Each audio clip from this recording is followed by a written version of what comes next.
In Exodus 25 it says, "Then the Lord spoke to Moses, saying, Speak to the children of Israel that they bring me an offering." Now this is a specific statement that God is giving to His people. He said, "From everyone who gives it willingly with his heart, you shall take my offering, and this is the offering which you'll take from them." And then He goes through a list of things He's going to ask them to give.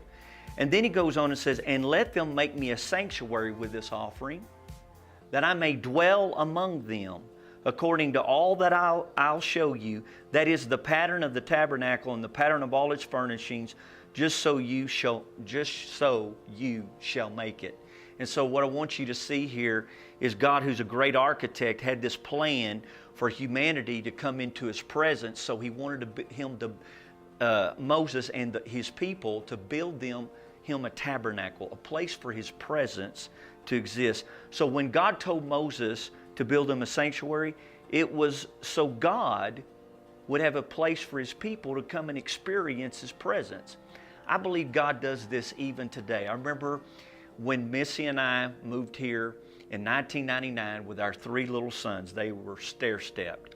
And I remember we simply wanted to build God a house. We built it around this mantra of, it's not about religion, it's about relationship. And this was so important to us. This is our approach to God. We're not here to do the do's and don'ts. We're not here to preach the judgment, and we're not here to preach the things that many people were preaching at that time.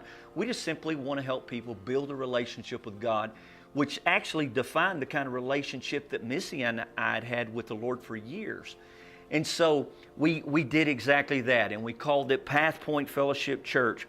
And in looking back now, I realize all the things that we did previous to that for other ministries, for other pastors, organizations, and churches. And I remember that we did those things and they seemed small. I remember that Joyce Meyer sent her people. In fact, Missy sat across the table with Joyce Meyer and helped her start her own television ministry. I remember we helped Creflo Dollar. I remember we helped other ministries launch into television ministry themselves. And here was the statement that really came out of that. Even when we do little things, it was preparing us for greater things. And so when you do little things for others, you will do bigger things for God in time.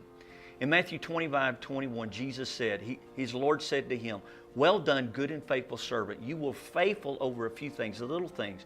I will make you ruler over many things. Enter into the joy of the Lord."